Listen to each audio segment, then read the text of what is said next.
Hello, and welcome to another round one feature of the Friends Age of Empires tournament. In this matchup, we have Dlililb as the civilization that he's playing with, the Malians. Let's go ahead and play it. And player 2, as a different shade of gray, we have the SnakeOilSalesman, also known as the Elephant Tamer. You're gonna have to excuse some of my the sounds my face is making, because I have a cough drop in it, and it's a Mucinex cough drop, which is very not beside the point. It's not an advertisement or whatever, but if they wanted to pay me for saying something, they could do that. I'm just gonna go ahead and speed this up a little bit. The Malians and the Malay, and I think as a Elephant Tamer fan, you always love to see elephants on the match, and as a lover of all animals, you love to see all of them involved in Age of Empires.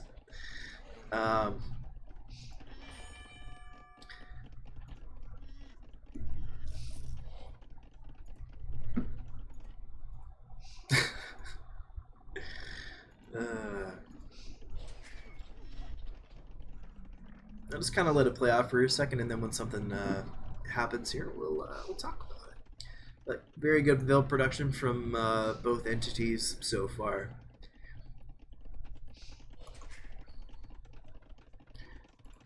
I might even speed this up a little bit just so we can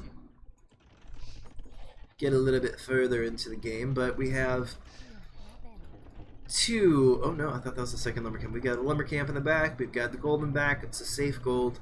We got berries in the back. Those are good berries. That is not.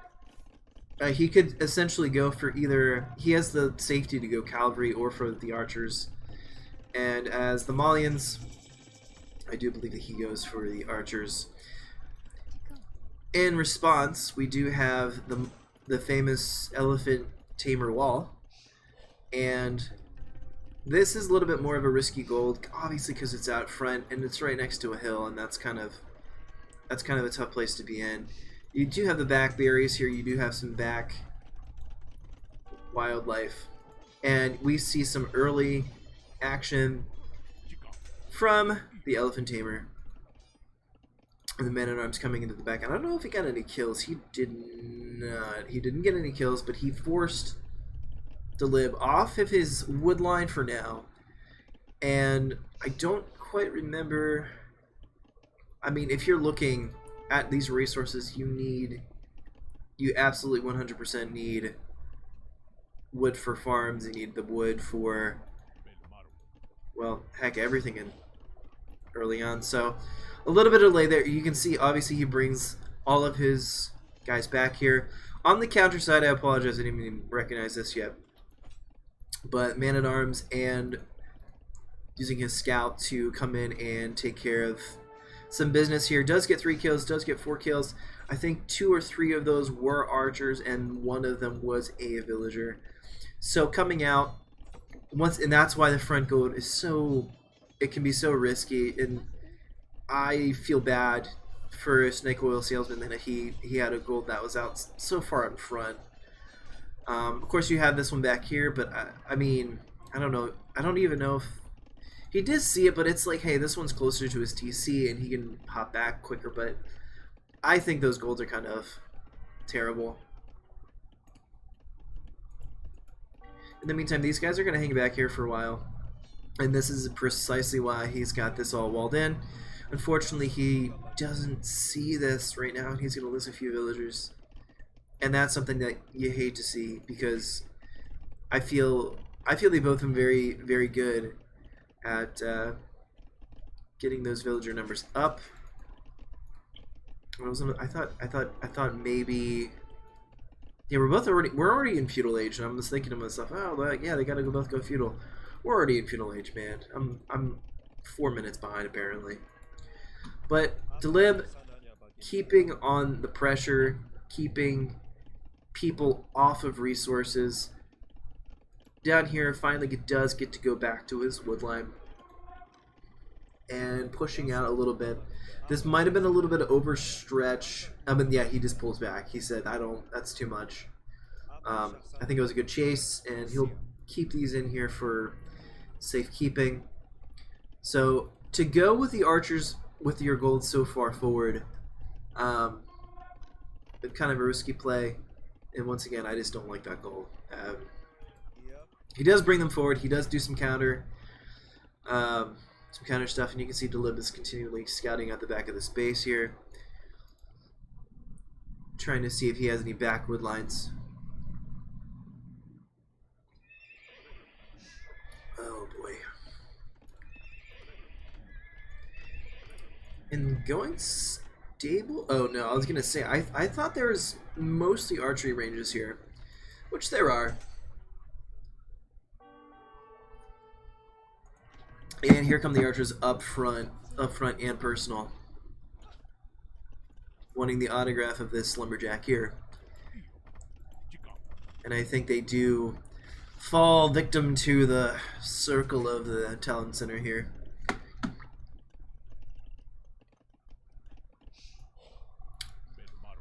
Man-at-Arms coming in, probably looking for, well, maybe the gold here, but maybe looking for a wood line as well. But he should know Snake Oil better than that. Snake Oil makes his wood lines real nice. But I love the fact that Snake Oil has continually brought pressure, even if it's in the form of some man-at-arms or bringing in some archers. And obviously Dlililb bringing in the pressure as well. So I'm going to back this up a little bit, let this develop, let it simmer a minute or two. And all the while, by the way, we look back at this corner, Dlililb cannot see these in here at all. They are completely in a blind spot. Castle Age coming in. A lot of action happening on this house, and unfortunately, even if he did get this house down, but he can't get through that wood, and Snake Oil able to clean that up, which is excellent. And I like this TC a lot. I think I would have liked to have maybe this TC. See, but once again, this gold is awful. Because, I mean, yeah, you would want to maybe put a TC here to, like, get your gold, but reality is it's terrible. Dlililb is going to focus on camels and kind of utilize them a little bit more. He sees Snake Oil going for, oh, I don't know, maybe some elephants. But obviously recognizing the cavalry that has come in, and also bringing in the spears as well to counter, bringing in more horses, bringing in, kind of just peppering in some pressure, trying to keep this town center was at 98%. So loving the fact that neither of these players are content with just sitting on their side and waiting for life to happen to them. And that's what you want to see right here. This town center, perfect complex for taking care of some of those minute charges. Now these are going to go around back and forth. This is going to be also a great castle for protecting the front, protecting that gold. And once again, you see the pressure come in, see the counter pressure come in the back here, and I think this house does go down. And we're going to see the elephants pop out, which I would have liked to see more elephants personally. And this woodline does go down, but you've got a solid protection right here. These men-at-arms do join the fray, I think. We do have the Karambit warriors joining the fray. I'll just slow this down a little bit so we can focus on some of this. These guys are just so stinking vicious when it comes to raiding, ripping down buildings. They have two sharp knives called Death and Vengeance. And that's on the Age of Empires website.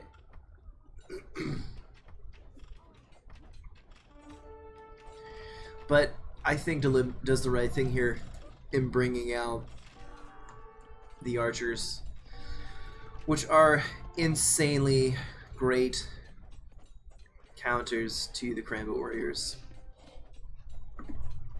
Time for some tea. Pressure still coming in from the back. I think I think SnakeOilSalesman was going to put a castle here, sees these archers in here and says, no, I would rather not, and decides to build a little bit closer to home. These are a little bit too close to this town center here. We'll speed this up as well. Karambit warriors still coming in from the side. Taking stone now, wanting to get more castles. And unfortunately, this runs right into this castle. This castle was just so well placed. Love to see it. I mean, it sucks when it happens to you. But Dlililb recognizing some of the pressure here, bringing in his cavalry. Still hanging in the back, and I think going Imperial Age was the right call to do. Get some trebuchets out, get some more buildings down.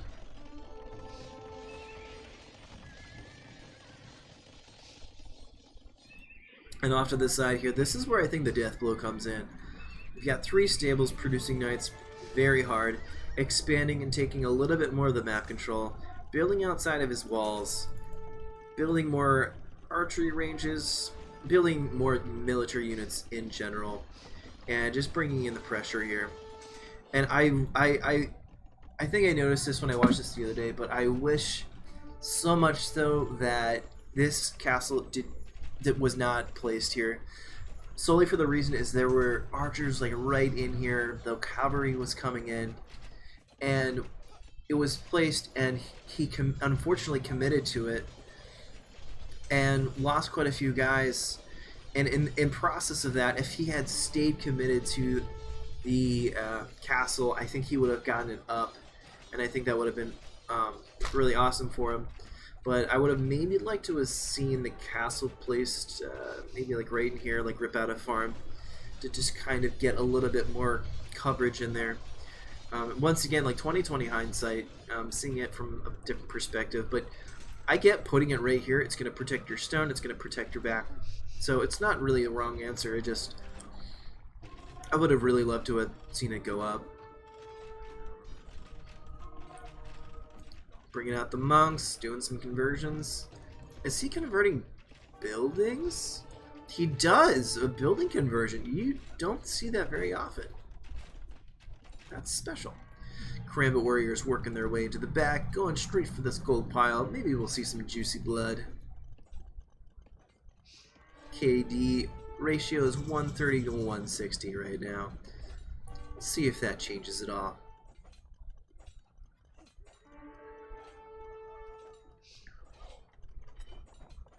Yeah, love this bloodbath. Dlililb, of course, is focusing up north and doesn't mind taking. So he gets a few kills with the Karambit warriors, but unfortunately, this pressure is coming in. He has amassed 23 of these knights here, also bringing in the archer pressure. And at this point, you really need military numbers. You need some, yeah, the military numbers really help. And once again, like 2020 hindsight, it's easy to say like, oh, this would have been better or whatever. But it's, you know, I would have really, I think it was a great game of back and forth, putting pressure on your opponent. See, even now, even in the later parts of this game, not walled up, not protected in the back here a little bit, so like they just been kind of running in. Once again, not a criticism, just saying what I'm saying, saying what I'm seeing. Oh man, yeah, that's a juicy plot. At this point, you've got a lot of resources. Probably you could kill some of the stone for all this, but honest, at this point the game is pretty much over. And there goes down that castle there. Maybe one more last hurrah from the front line. Let's see if we get any more kills. And this was a good castle in terms of just placing it in front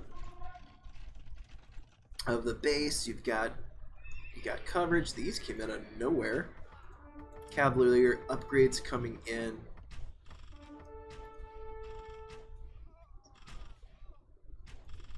Once again, it doesn't matter. I mean, he's still getting hit at home, but still putting pressure on Dlililb in his base, splitting the difference, really. And I'll go ahead and just speed this up here a little bit.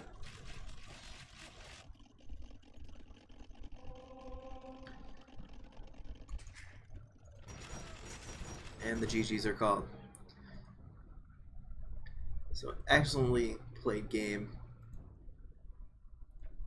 189 kills to the 82, 3 units converted, which I'm wondering if that also includes like the buildings that he converted.